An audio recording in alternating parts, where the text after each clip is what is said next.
Ito po ay namamagnet. Ano po kayang bato ito?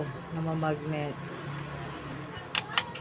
Flex ko lang nyo guys. Baka alam nyo kung ano to. Hindi po yung washing yung bato lang po. Yan po. Namamagnet po kasi siya. Napulad po namin yan sa dagat. Yan po.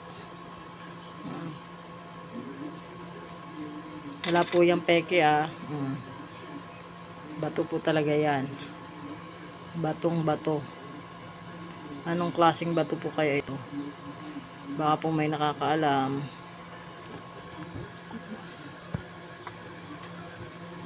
Parang banga. Ano po kaya ito?